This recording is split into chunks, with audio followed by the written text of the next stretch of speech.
अस्सलाम वालेकुम students, welcome back to smart Taleem. कैसे हैं आप सब? उम्मीद करती हूँ सब खैरियत से होंगे।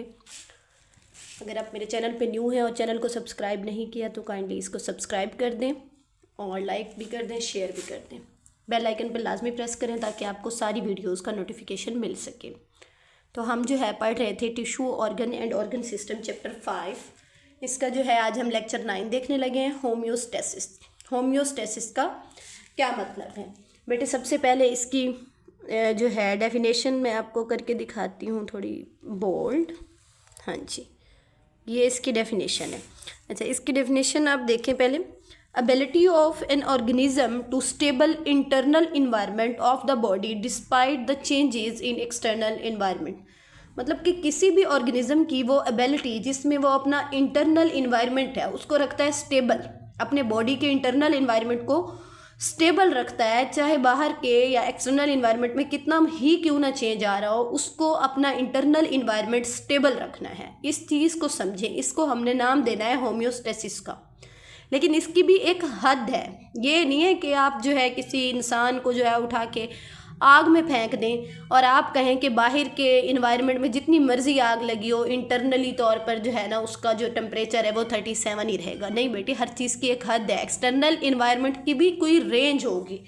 ये नहीं कि आप जितना मर्जी बढ़ाते जाएं, एक हद तक मतलब बॉडी जो है अपने आप को स्टेबलाइज कर सकती है। अगर वो हद क्रॉस कर जाए तो उसके बाद बहुत सारे मसाइल हो जाते हैं। जैसे कि अगर टेम्परेचर की मिसाल ले लें तो 37 डिग्री सेंटीग्रेड जो है इंटरनल टेम्परेचर है बॉडी का, 38 to 40 ऑलमोस्ट हम कह सकते हैं।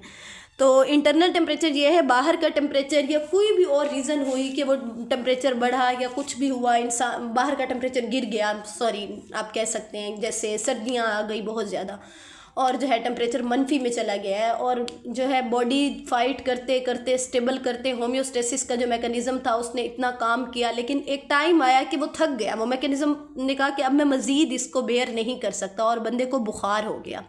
उसका टेम्परेचर इंतहाई बढ़ गया, 104 डिग्री फ़ारेनहाइट पे चला गया। 37 डिग्री है सेंटीग्रेड में, लेकिन 98 डिग्री जो है हमारे पास फ़ारेनहाइट में हमारा जो टेम्परेचर है बॉडी का असल में। अब अगर ये बढ़ जाए तो इट मीन्स वो ख़तरनाक है, यहाँ के बंदे की डेथ भी हो सकती है। कम हो जाए या बढ़ जाए तो इससे इंसान की डेथ हो सकती है। ये सारा एक्स्ट्रा बात थी जो मैंने आपको बताई है कि आपके माइंड में होना चाहिए कि होम्योस्टेसिस का काम है कि स्टेबलाइज करना है, लेकिन वो भी एक हद तक स्टेबल कर सकता है। ठीक है, ओके। अगेन इसको देखें। Ability of an organism to stable internal environment of the body despite changes in external environment. मतलब एक्सटर्नल इन्वायरमेंट में जितने मर्जी चेंजेस होते रहे, बॉडी के इंटरनल टेम्परेचर का मेंटेन रहना, इस चीज़ को हमने नेम दिया है होम्योस्टेसिस का। इंशाल्लाह जब आप इसकी एग्जाम्पल्स देखेंगे आपको ज़्यादा अच्छे से समझ में आएगी। अच्छा, एग्जाम्पल नहीं है, सॉरी, ये इसको हम एग्जाम्पल नहीं कहेंगे। ये जो एक्सटर्नल इन्वायरमेंट है उसमें आप देख सकते हैं पीएच लेवल, यानी पीएच लेवल इंसान के अंदर जितना भी पीएच है, एसिडिक है, बेसिक है, या जो भी पीएच है वो वही रहेगा, चाहे बाहर पीएच जितना मर्जी चेंज होता रहे। ब्लड प्रेशर है, जो एक ब्लड प्रेशर की नॉर्मल वैल्यू आपको पता है 120 है।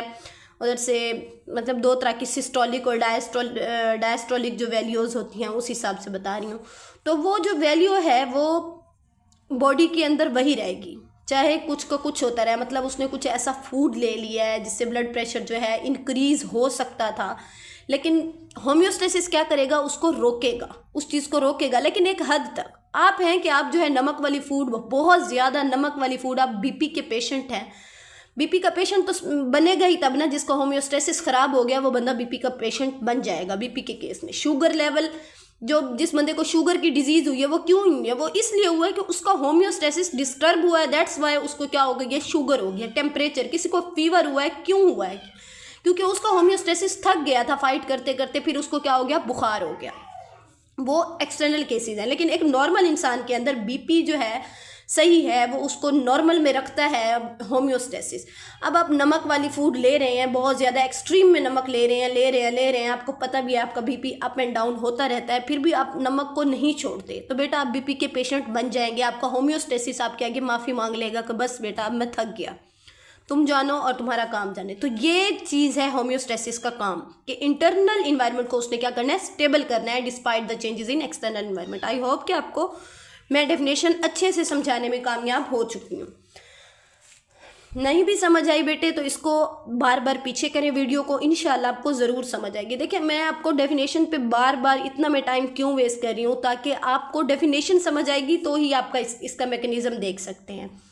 इंपॉर्टेंस इसकी ये है कि cell perform its proper function when external environment is in its normal range. यहाँ पे एक्सटर्नल इन्वायरमेंट ये वाला इन्वायरमेंट नहीं हो रहा, यहाँ पे ये सेल की बात हो रही है। हमारी बॉडी के अंदर सेल्स है ना, बॉडी का एक्सटर्नल इन्वायरमेंट एक होता है, बॉडी का एक्सटर्नल इन्वायरमेंट एक होता है वो इन्वायरमेंट जिसमें हम रहते हैं। यहाँ बॉडी के एक्सटर्नल इन्वायरमेंट की बात हो रही है, मतलब कि आपकी बॉडी के अंदर सेल्स हैं, इसी के अंदर साइटोप्लाज्म है। ये सेल उस वक्त तक काम नहीं करेगा जब तक सारी चीज़ें नॉर्मल रेंज में नहीं होंगी। BP, sugar level, temperature, pH, each and everything, जैसे pH, salt concentration, blood glucose and temperature, they must be in its normal range, otherwise cell doesn't perform its proper function. Okay, regulation centre of body जो है, body के पास बेटा एक regulation centre of body है, मतलब body जो है अपने आप को रेगुलेट करता है। लाइक आपका बीपी बढ़ रहा है, शुगर लेवल बढ़ रहा है, इस चीज़ को रेगुलेट करने के लिए बॉडी ने अपने पास एक मैकेनिज्म बनाया हुआ है। So we will study that mechanism in our next lecture.